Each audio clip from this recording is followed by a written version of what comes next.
This is part 3 of a video on the little homemade shaper, and it'll be the last of the videos because I did get it running and will demonstrate it cutting here presently. But while it was sitting on my bench, I just got to thinking, here's my little micro drill press. It's made by Cameron.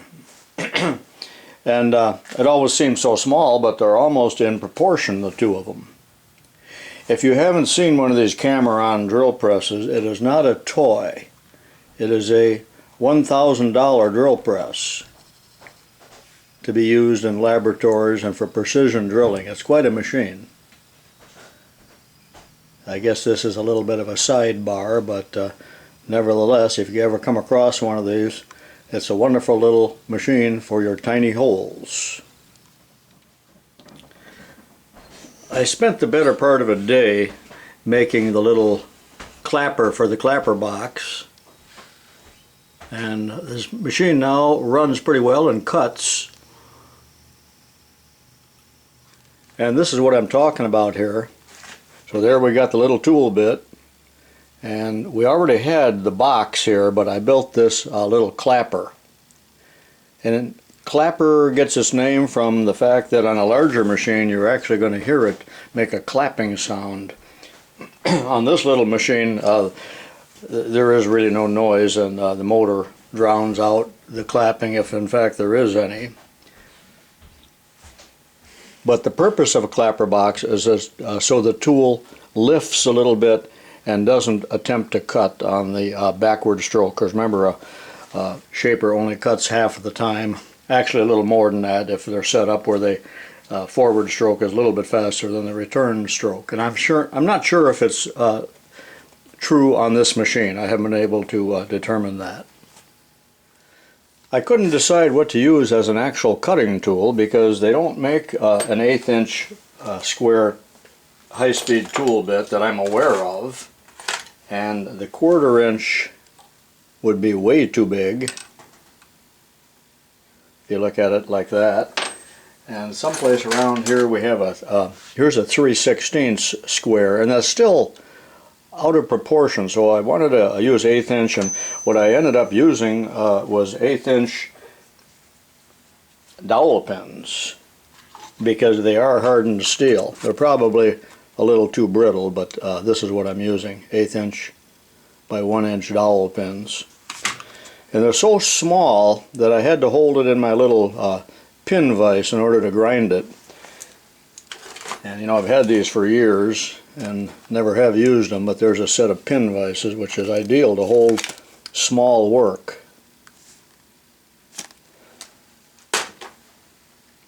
Anyway, I ground that something like a lathe tool with a little clearance on it and a bit of a round nose, and it's almost hard for me to see. I had to wear my optivisor to even grind that.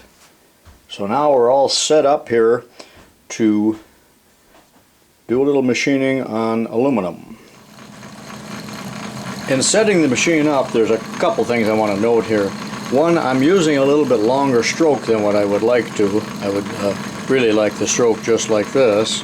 But in order to use, if I use a shorter stroke, I'm not getting the position that I want.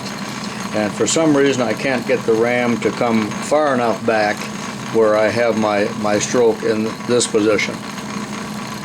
The vise isn't easily moved because it has a bolt that holds it in a given position. I could have moved it, I suppose, by drilling holes or using little toe clamps, but I didn't want to modify that. So that's why I'm using a longer stroke than what you might think that I would use.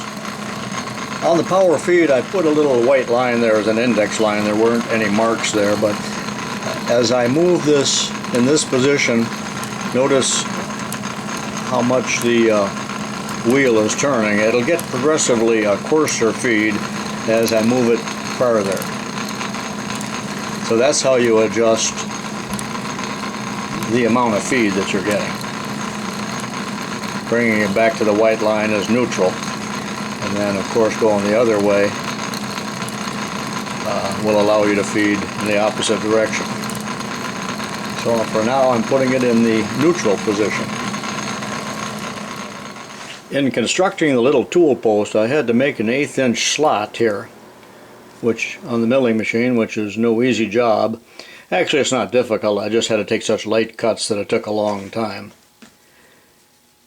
You know, this is a number 8 32 cap screw, and look at how large that it looks. Although I think the proportion is okay. But if you look here, this is also a number 8 nut, and it does look out of proportion. British model makers have various fasteners that have the right proportion, but we can't get them at the hardware store. You have to order them out of England, and then some of them are in that BA, British Association size, and then you need the proper dies and taps. But that's why it's so important to get the right proportion. That doesn't look real good. This is a knob that I had in stock, and we had a little bit of a bend up here in the threaded end, and that's only a number 540. And again, there with the 540 nut looks almost too large, but it'll get the job done.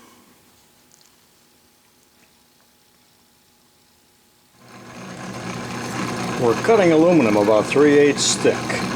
We'll take a light cut off of it and see what happens here.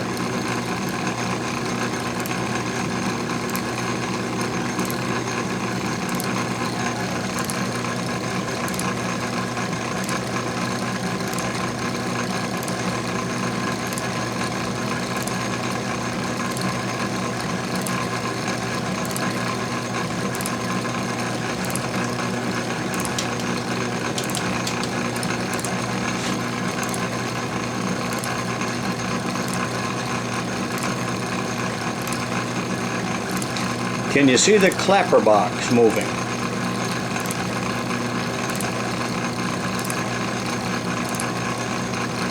Perhaps I should say the clapper. You're not going to hear it. Little delicate chips coming off of there. I have to use an artist brush to clean the chips. To be honest with you, I'm not used to working with things quite this small.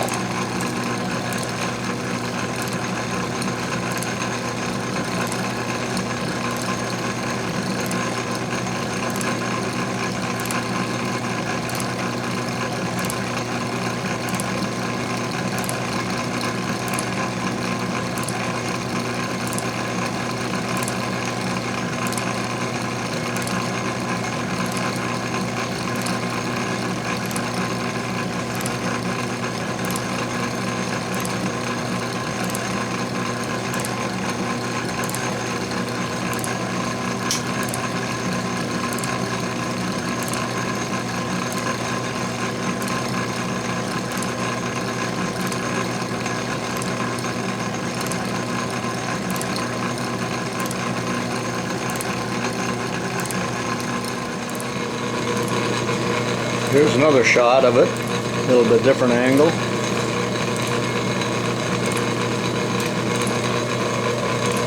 Shapers are not necessarily fast machines, but large shapers could remove a lot of metal, even in one pass.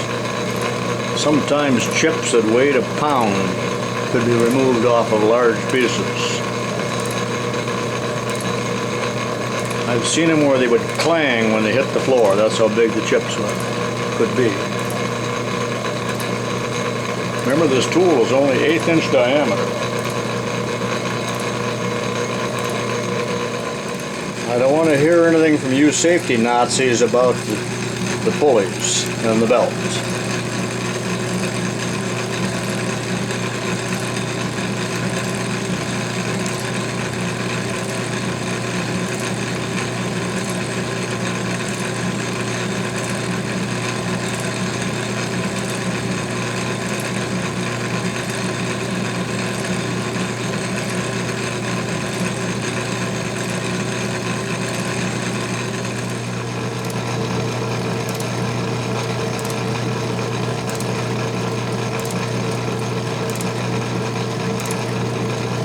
Just completing our pass.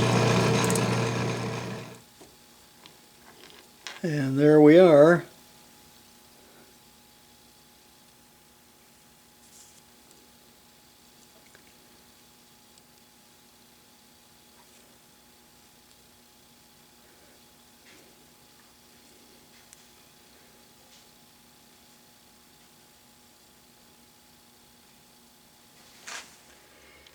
Let's try a different operation here on the little shaper.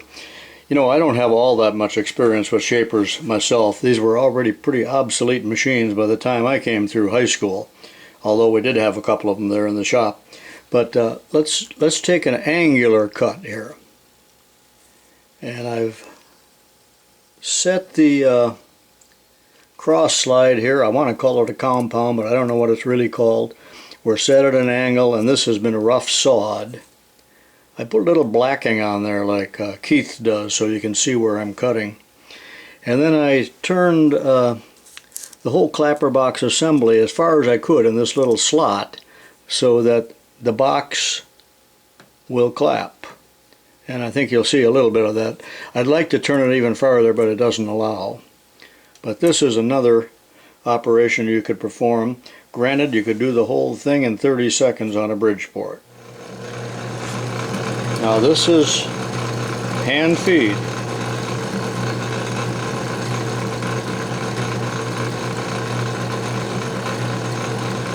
Always feeding a little bit at the back end of the stroke.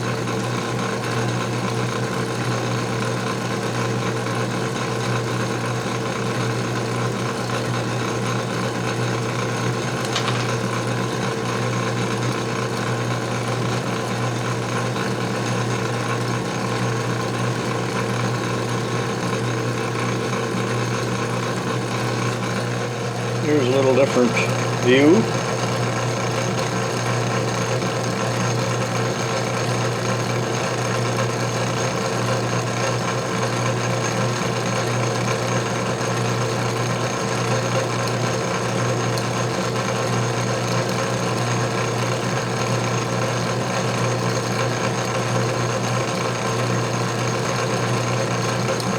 Full-size machines have a protractor on that slide, so you would set it at whatever angle you would need.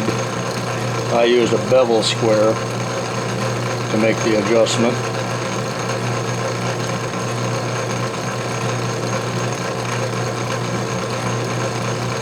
This is still a roughing cut, so I'm taking a fairly coarse feed.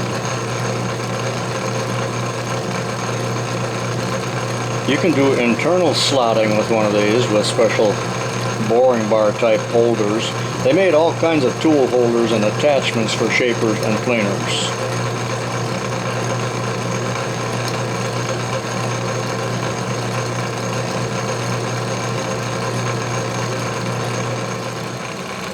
Well, that's it, gentlemen.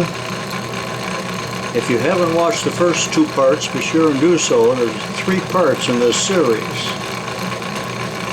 What a marvelous little machine.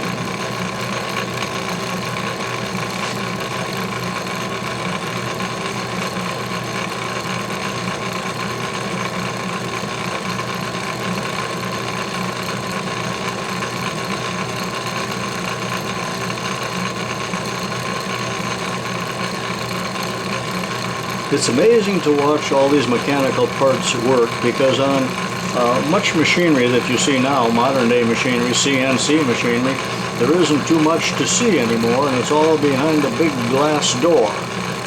But it's fun to watch moving parts. That's one of the neat things about steam engines, is that you can see all the parts. Now be sure and watch my many other videos. There's about 250 of them. You can find them under Tubalcain or Mr. Pete 222. Many machine shop videos. Be sure and subscribe to my channel. And I do have South Bend lathe videos for sale. They aren't on YouTube. And you can find that also on looking through my videos. If you look through the videos, you'll also find a directory telling where some of the videos are. If not, you just have to page through the hundreds of them and find out which ones you want to watch, if not all of them. This is Tubalcain signing out, saying so long for now and happy machining.